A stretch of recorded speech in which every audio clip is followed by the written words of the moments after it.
Hey guys, welcome back to my YouTube channel. आज इस video lecture में हमारा डिस्कशन होने जा रहा है सेल के ऊपर।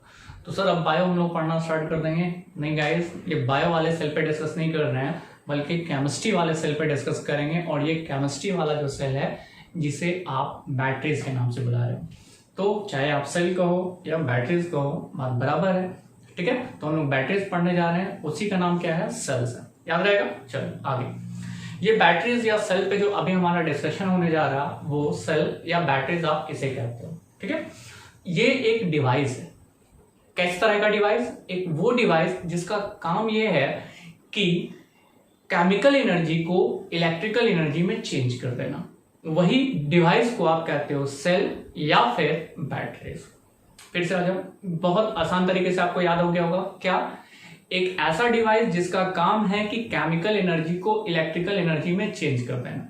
अब इससे पहले गैल्वेनिक सेल पढ़े थे। गैल्वेनिक सेल में था जिंक और कॉपर। जिंक एनोड का काम कर रहा था, कॉपर कैथोड का काम कर रहा था। मतलब जिंक में हो रहा था ऑक्सीडेशन, मतलब जिंक आयंस में कन्वर्ट हो रहा था। They can loss their 2 electron and this 2 electron through the connecting wire reaches to the copper and this copper gain 2 electron, मतलब loss of electron, gain of electron. Sir simple बोलिए ना, redox reaction हो रहा। चलो बोल देते हैं redox reaction हो रहा। अब इस रिडॉक्स रिएक्शन में हो क्या रहा? The flow of electron and the current flow. Important क्या रहा है इसमें? जो केमिकल एनर्जी था उसे आप इलेक्ट्रिकल एनर्जी में चेंज कर रहे हो, and this device is called cell. ठीक है, इसी तरह का अभी के टाइम में बहुत सारा इंप्रूवमेंट हुआ सेल को लेकर के, जिसमें करंट में आपका है फ्यूल सेल, जिससे भी सवाल आपसे पूछे जा सकते हैं। तो इस तरह के बहुत सारे सेल्स बनाए गए, मतलब डिवाइस बनाए गए। ठीक है, तो गाइस पहले तो डिफिनीशन पे आ जाते हैं। किसके बारे में? सेल या बैटरीज के बारे में। सिंपल डिफिनीशन लिखेंगे, a device which convert chemical energy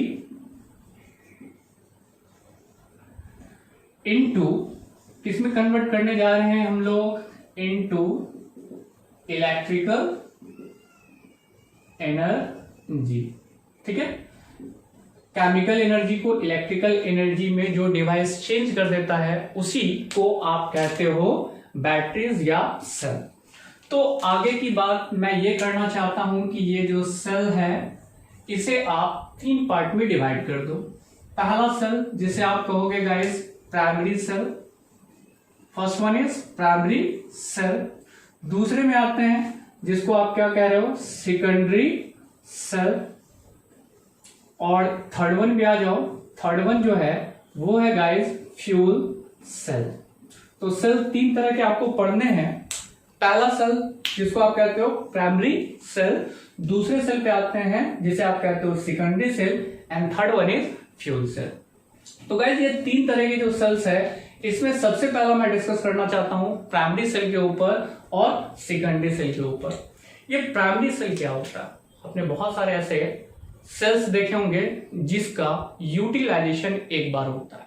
मतलब सर, मतलब ये कि अगर वो डिस्चार्ज हो जाए तो फिर से आप उसे चार्ज नहीं कर सकते हो। जैसे मेरे हाथ में एक लेकेंचे सेल है, this is cell called Leclanche cell. तो बचपन से बोलते चले आए सर पेंसिल बैटरी, चलो आप पेंसिल बैटरी कह दो, लेकिन इसका एक्चुअल नेम क्या है? लेकेंचे सेल।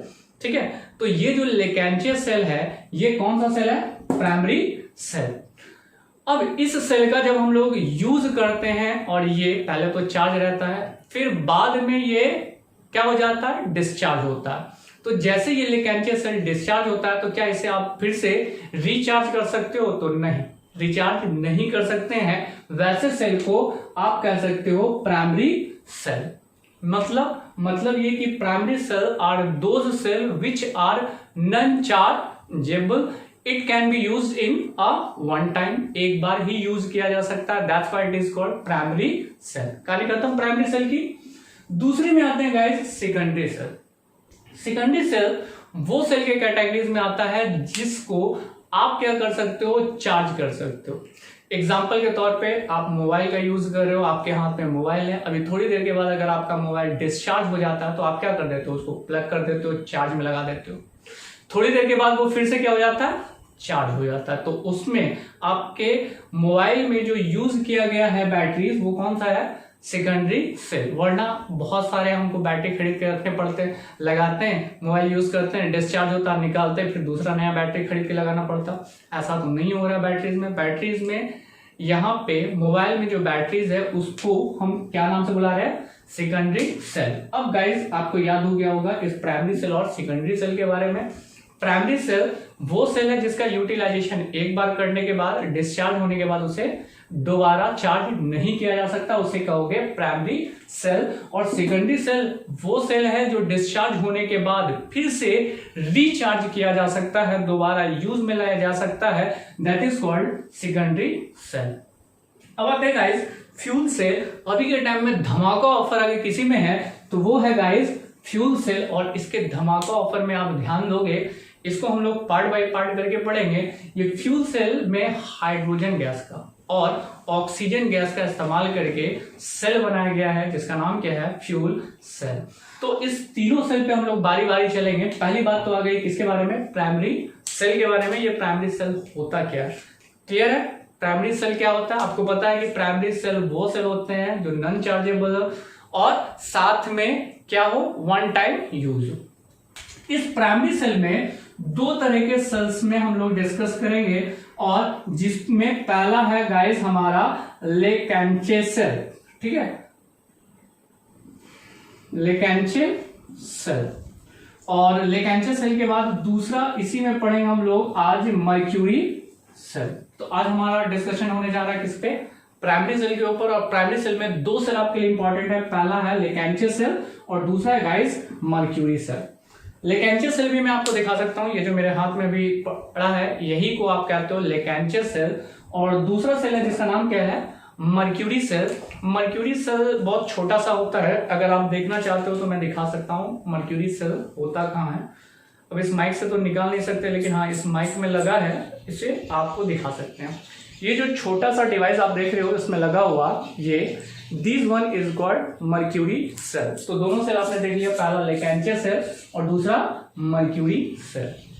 एग्जाम में ये सवाल तो नहीं आएगा कि भैया दिखाओ हमको लेकैंचे सेल कौन है, मर्क्यूरी सेल कौन है, लेकिन कहीं ना कहीं आपके माइंड में ये पुटअप हो चुका है कि मैं क्या पढ़ने जा रहा हूँ। तो पहला हमारा डिस्कशन होगा लेकैंचे और दूसरा डिस्कशन होगा मर्क्यूरी। लेकिन इस दोनों में आने से पहले मैं आपको कुछ रिवीजन कराना चाहता हूं जो आप पहले भी पढ़ चुके हो। और ये है कि कभी भी कोई इलेक्ट्रोकेमिकल सेल में दो चीजें होती है, पहला जिसे आप कहते हो एनोड और दूसरा होता है गाइस कैथोड, ठीक है। एनोड और कैथोड में आगे चलने से पहले मैं आपसे पूछूं कि ऑक्सीडेशन किसमें होता है, तो सिंपल, जहां ऑक्सीडेशन होता है उसे आप कहते हो एनोड, ऑक्सीडेशन, DATION, ऑक्सीडेशन। और दूसरा है कैथोड, जहां पे क्या होगा guys, where the reduction can take place. फिर से आ जाओ, एनोड वो जहां पे क्या होता है ऑक्सीडेशन, और कैथोड वो जहां क्या होता है रिडक्शन। ऑक्सीडेशन का मतलब गेन ऑफ इलेक्ट्रॉन या लॉस ऑफ इलेक्ट्रॉन, सिंपली आप जान लो, this one is a loss of electron. और रिडक्शन जस्ट अपोजिट क्या होगा, गेन ऑफ इलेक्ट्रॉन। तो इस सेल में हमारे पास कुछ इंपॉर्टेंट पॉइंट्स है जिसमें अगर आप उस इंपॉर्टेंट पॉइंट को समझ लेते हो तो आपके लिए एग्जाम में क्वेश्चन का आंसर लिखना काफी आसान हो जाएगा। किसके ऊपर, लेकैंचे सेल के ऊपर। और वो ये बात तो आप जानते ही थे। आते हैं गाइस इस लेकैंचे सेल में, पहली बात ये लेकैंचे सेल होता कैसा है, होने को लेकर के अगर बात करते हैं तो पहले मैं इसको मिटा देता हूं, मिटाने के बाद आपका जगह क्लियर हो जाएगा। इसको शॉर्टकट में आप स्क्रीनशॉट ले लो, आप बात तो समझ ही गए होंगे, ठीक है। लेकैंचे सेल पढ़ने जा रहे हैं तो लेकैंचे सेल में पहले हम लोग लेकैंचे सेल बना लेते हैं।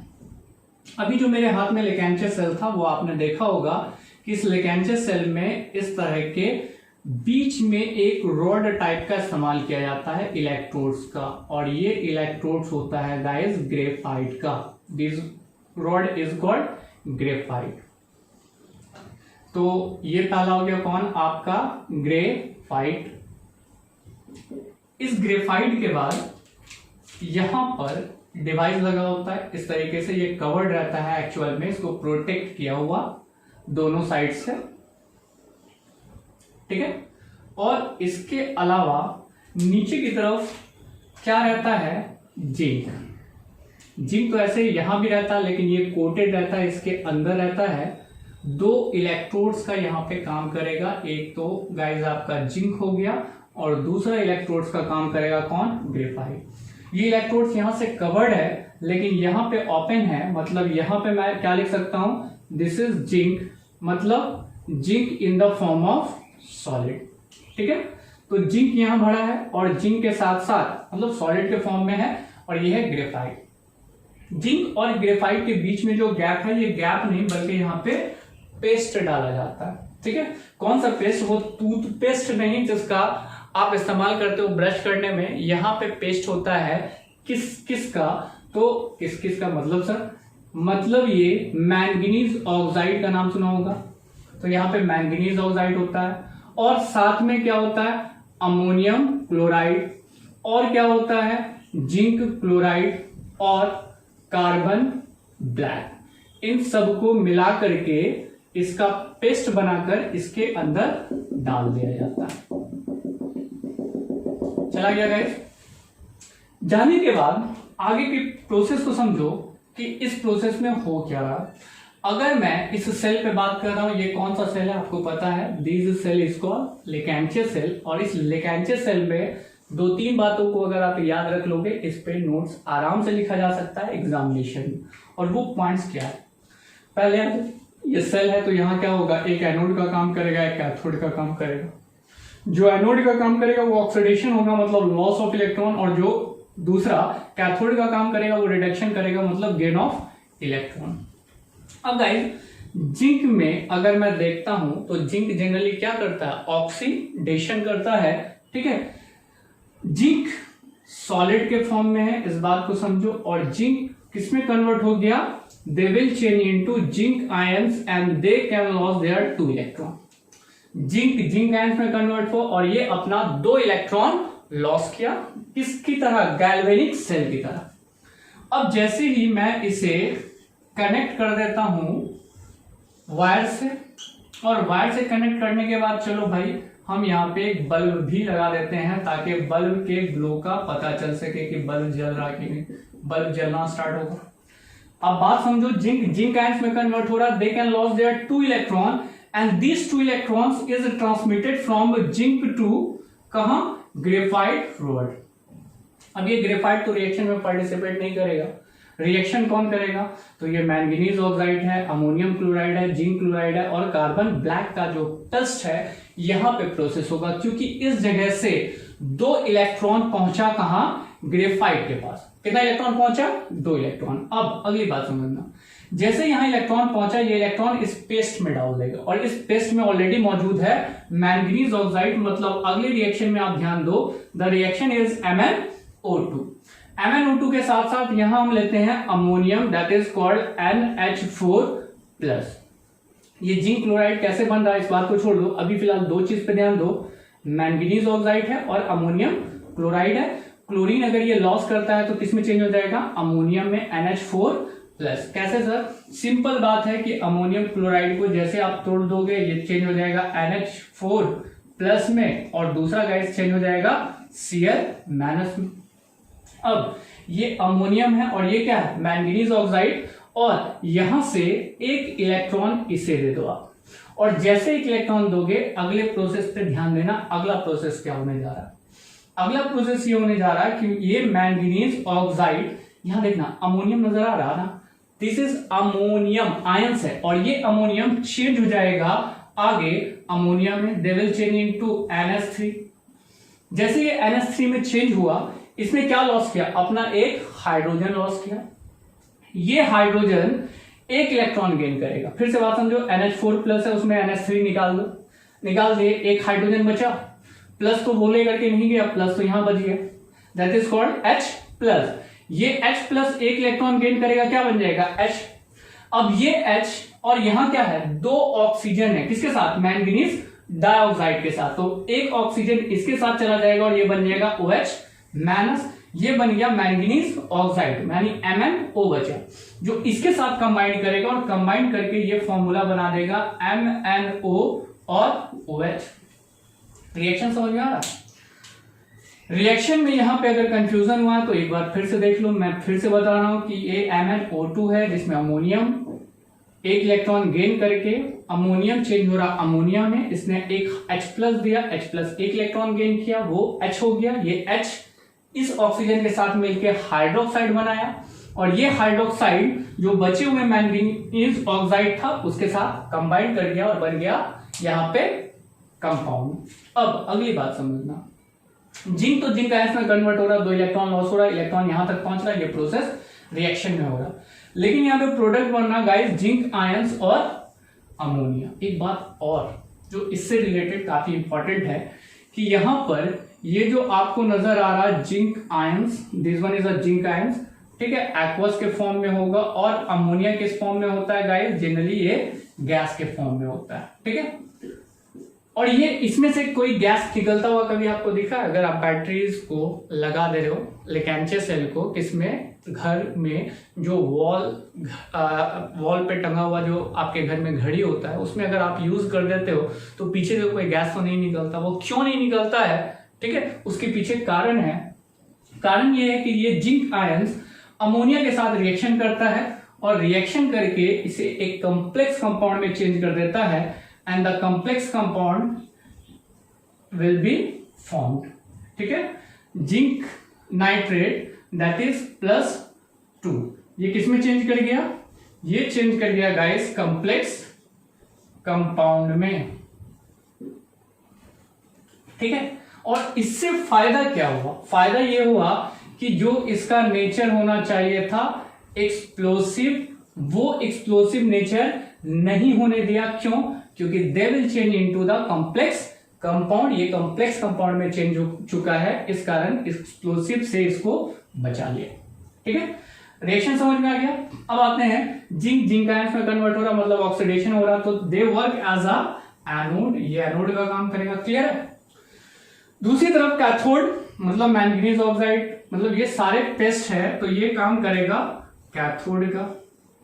अब गाइस दूसरी बात ये है कि यहां पर आप एनोड डिसाइड कर लिए, कैथोड डिसाइड कर लिए, ये रिएक्शन समझ गए। यही चीज आपको समझना सबसे ज्यादा जरूरी था, किसको लेकर के? लेकेंचे सेल को। अब लेकेंचे सेल में 2-4 वर्ड अगर हम लिखना होगा तो वो क्या लिखाएगा? पहली बात कि ये जो लेकेंचे सेल है ये किस तरह का सेल है? प्राइमरी है, सेकेंडरी है या फ्यूज सेल है? ऑब्वियसली है कि प्राइमरी सेल है, तो प्राइमरी सेल वो सेल होता है जो एक बार ही यूज किया जा सकता है, नॉन चार्जेबल। तो पहला पॉइंट आप इसमें लिखेंगे इट इज नॉन चार्जेबल। चलो लिखते हैं कुछ पॉइंट्स जो एग्जाम में जरूरी है। इट इज नॉन चार्जेबल, ये लिख सकते हैं, या वन टाइम यूज भी कह सकते हैं, डजंट मैटर। आगे आते हैं, इट्स आउटपुट पोटेंशियल, ये याद रखना बहुत जरूरी है गाइस, 1.25 से लेके 1.5 वोल्ट। जैसे मैंने कहा था ना कि गैल्वेनिक सेल जो होगा उस गैल्वेनिक सेल का इलेक्ट्रोड पोटेंशियल या आउटपुट पोटेंशियल कितना है? तो 1.1 वोल्ट। उसी तरह से ये लेकेंचे सेल का आउटपुट वोल्ट कितना है? 1.25 से लेके 1.5 वोल्ट।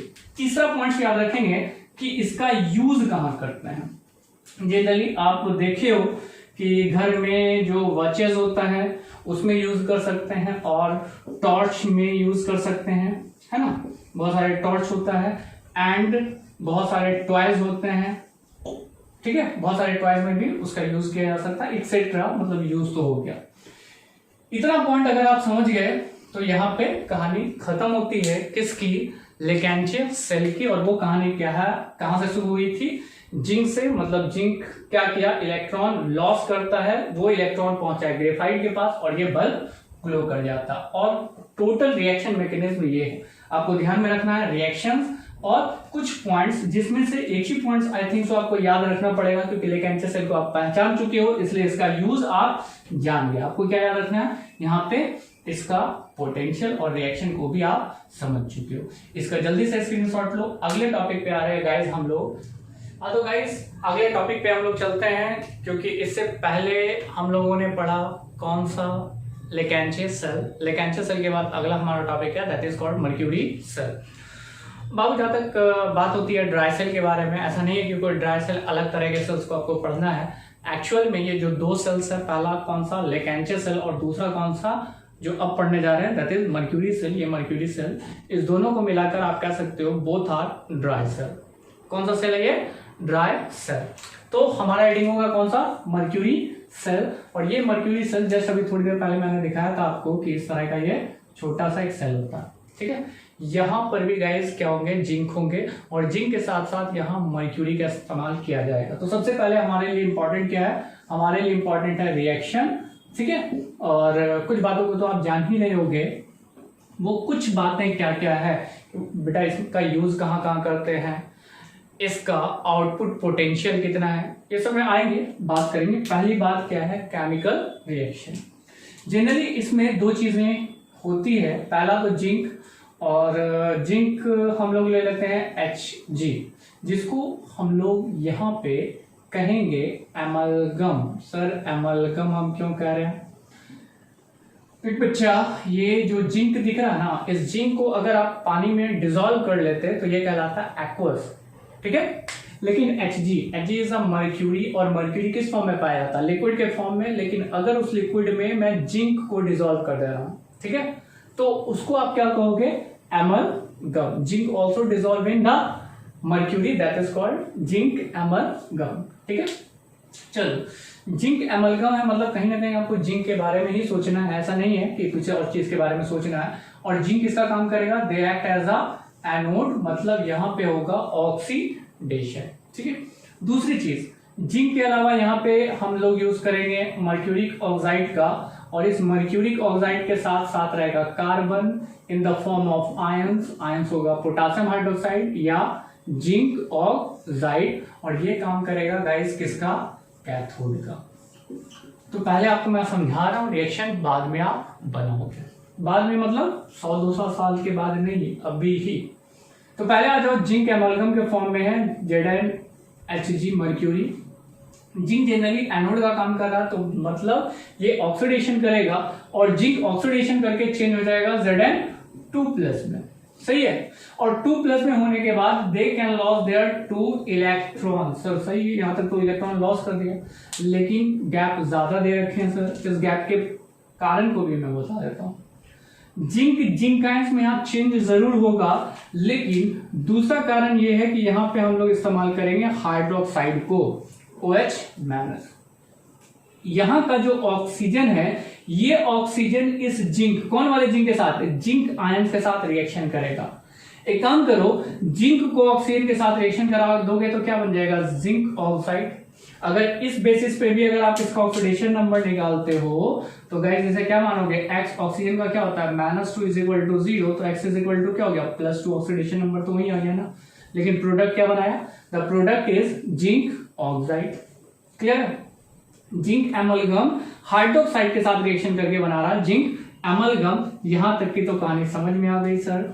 आगे क्या है? आगे ये है कि यहाँ एक हाइड्रोजन बचा, तो एक हाइड्रोजन नहीं बच सकता है। एक काम करते हैं, इसको डबल कर देते हैं। डबल का मतलब 2 हाइड्रोक्साइड ले लेते हैं। 2 हाइड्रोक्साइड में एक OH है, दूसरा OH है, एक ऑक्सीजन तो चला गया बेचारा, किसके साथ? ऑक्सीजन चला गया जिंक वाले के साथ, भागा नहीं, अपने काम करने के लिए चला गया। बचा कौन? वाटर। मतलब यहाँ पे वाटर में लिख दूं, और वाटर के बाद लास्ट में क्या लिख दूं? 2 इलेक्ट्रॉन। सिंपल। जिंक आयन में चेंज हो रहा है, और वो एक ऑक्सीजन ले लिया, बन गया zinc oxide. No doubt they can loss their 2 electron, और वही हाइड्रोक्साइड में हाइड्रोजन और हाइड्रोक्साइड दोनों मिलकर क्या बना दिया? वाटर। ये बैलेंस हो गया, केमिकल रिएक्शन हो गया। और इसको आप क्या कहोगे? एनोड पर ये रिएक्शन हो गया, क्या निकला? इलेक्ट्रॉन निकला। इलेक्ट्रॉन कहां जाएगा? जाएगा कैथोड के पास। तो अगली बारी हमारी किसकी? कैथोड की। कैथोड में मर्क्यूरिक ऑक्साइड रहने दो, HgO। सर इस मर्क्यूरिक ऑक्साइड का क्या करेंगे? इस मर्क्यूरिक ऑक्साइड को ले लो और यहां से वाटर ले आओ, जो वाटर वहां से आ रहा, प्लस और क्या आ रहा? और आ रहा 2 इलेक्ट्रॉन। फिर से बात समझो, मर्क्यूरिक ऑक्साइड मतलब मैं इसमें एक सेपरेटर लगा देता हूं और नीचे कर देता हूं। नीचे क्या है? मर्क्यूरिक ऑक्साइड है, और ऊपर क्या है? Zinc amalgam. ठीक है, ये प्रोसेस हुआ, इलेक्ट्रॉन निकला, इलेक्ट्रॉन निकल के यहाँ पहुंचा, और मर्क्यूरिक ऑक्साइड में जो वाटर बना या 2 इलेक्ट्रॉन तो यहाँ से पहुंच गए, और वाटर ऑब्वियसली है कि यहाँ से यहाँ पहुंच जाएगा, यहाँ से यहाँ, जैसे वाटर यहाँ बना तो ये पहुंच गया, 2 इलेक्ट्रॉन भी पहुंच गए। अब जैसे ये पहुंचेगा, अगले प्रोसेस में क्या होगा कि ये जो आपको दिख रहा वाटर, ये वाटर में एक ऑक्सीजन और 2 इलेक्ट्रॉन जोड़ दो। चलो पहले मैं फॉर्मूला लिखता हूं, H2 तो पहले से लिखा है, यहां एक ऑक्सीजन, यहां एक ऑक्सीजन, कितना ऑक्सीजन हो गया 2, और 2 इलेक्ट्रॉन है तो क्या लिख रहे हैं 2 माइनस, क्योंकि ये 2 इलेक्ट्रॉन गेन करेगा, और ये फिर इस फॉर्म में नहीं रहेगा बल्कि they can broken into OH minus, OH minus मतलब 2 हाइड्रोक्साइड में टूट जाएगा। पहला तो प्रोडक्ट बन गया 2OH माइनस, 2OH माइनस में ये ऑक्सीजन यहां से लॉस हो गया। फिर से बात समझो, ऑक्सीजन कहां गया, वाटर के पास, कितना हो गया H2O2 हो गया, 2 इलेक्ट्रॉन गेन किया, कौन, वाटर, 2 इलेक्ट्रॉन आ गया। अब ये HO टूट गया, HO टूट गया, 1 इलेक्ट्रॉन इसके पास, 1 इलेक्ट्रॉन इसके पास, तो हाइड्रोक्साइड हो गया। इसी वे में क्लियर है। चलो ऑक्सीजन तो चला गया, उसके पास बचा कौन, मर्क्यूरी, और मर्क्यूरी किस फॉर्म में होता है, लिक्विड के फॉर्म में। रिएक्शन तो हो गया, बचा कहां, बचा ये कि ओवरऑल अगर आपको रिएक्शन लिखना होगा तो ओवरऑल रिएक्शन में आप बात समझो कि इसने वाटर दिया, इसने वाटर ले लिया, बात बराबर, इसने 2 इलेक्ट्रॉन दिया, इसने 2 इलेक्ट्रॉन ले लिया, बात बराबर। अपोजिट साइड में 2 हाइड्रोक्साइड बैलेंस, बचा क्या रिएक्शन में, बचा ये कि zinc mercury that is amalgam plus mercuric oxide, ये दोनों मिलेगा और प्रोडक्ट बनेगा क्या, जिंक ऑक्साइड प्लस Hg। ठीक है, तो ये ओवरऑल रिएक्शन होगा किसके अंदर, मेरे अंदर नहीं बल्कि मर्क्यूरी सेल के अंदर। हमारे अंदर में बहुत सारे रिएक्शन हो रहे हैं, अब अंदर वाले रिएक्शन को बाहर निकालने की जरूरत नहीं है, अंदर ही रहने दो वरना आवाज होगा। ठीक है, साउंड वाइब्रेट करने की जरूरत नहीं है। आगे आते हैं गाइस अगले टॉपिक के ऊपर कि भैया इसकी पोटेंशियल क्या होती है, तो पॉइंट्स लिखेंगे। ये कौन सा सेल है, प्राइमरी सेल है, और प्राइमरी सेल क्या होता है, एक बार चार्ज होता है, दोबारा चार्ज नहीं होता है, तो हम कह सकते हैं नॉन चार्जेबल या one time use, non chargeable. ठीक है, वन टाइम यूज। दूसरी बात, आउटपुट पोटेंशियल इसका लिखना है, आउटपुट पोटेंशियल निकालना नहीं है बल्कि आपको यहां पे याद करना है, मैं भी याद किया हूं। आउटपुट पोटेंशियल इसका कितना है 1.33 वोल्ट। उसके अलावा इसका यूज कहां करते हैं, अभी देखे थे हम लोग यूज कर रहे थे इन ईयरफोन में यूज कर सकते हो, और कुछ घड़ी वगैरह में भी यूज होता है, हाथ वाले घड़ी में, ठीक है ना, पिंग पिंग पिंग पिंग जो बटन बजता रहता है वो वाले घड़ी में यूज होता है, ईयरफोन में, घड़ी में यूज कर सकते हैं, और कुछ टॉयज वगैरह है, छोटे मोटे टॉयज में भी इसका इस्तेमाल किया जाता है। तो इंपॉर्टेंट क्या रहा, इंपॉर्टेंट आपके लिए रिएक्शन रहा, और क्या रहा, आउटपुट पोटेंशियल। जो याद रख लोगे तो आपका मर्क्यूरी सेल भी क्लियर हो जाएगा। तो आज की सेवा यहीं समाप्त की जाती है। नेक्स्ट वीडियो के लिए बने रहिए हमारे साथ। Thank you and bye bye.